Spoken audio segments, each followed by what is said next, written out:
Sige tagkalawat, way kumpisal-kumpisan. Mana nga sakit nasa 1 Corinto 11:27 at 30. Mga kaibigan, mga kapatid, pakinggan na naman natin ang pahayag sa isang sikat na pari ng Katoliko sa Confession at saka sa The Lord's Supper. Kung ito po ba'y tugma sa salita ng Diyos na nakasulat sa Biblia. Ang dahilan daw na nagkasakit ang mga tao ay nag-participate sa The Lord's Supper na hindi nagkumpisal sa pari.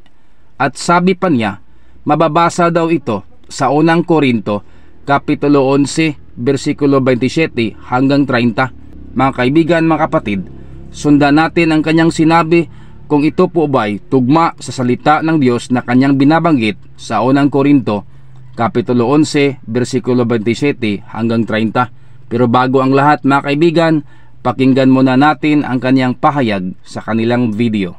Sibli daghan tag mga sige tagkalawat way kumpisal-kumpisan. Mana nga sakit nasa 1 Corinto 11:27 at 30. Og tungod niini daghan ang nikalawat nga way susi-susi sa konsensya, way kumpisal ba? Sig kalawat way kumpisal og ang silot niini ilang gisilutan ilang kaugalingon. Mga sacrilege. Unsa may silot nangaluya kamo. So manay unang silot. Ikaduha, nangasakit kamo. Ikatulo, nangamatay kamo. So tulo day ang silot sa tong kaugalingon nga sig kalawat way kumpisal. Mga kaibigan at mga kapatid, ang sinasabi sa paring ito ay napakalayo sa katotohanan.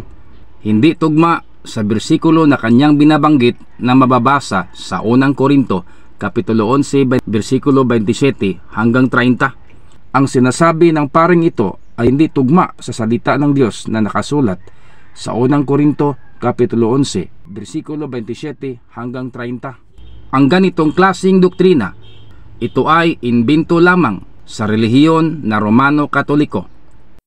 Punto Biblikal.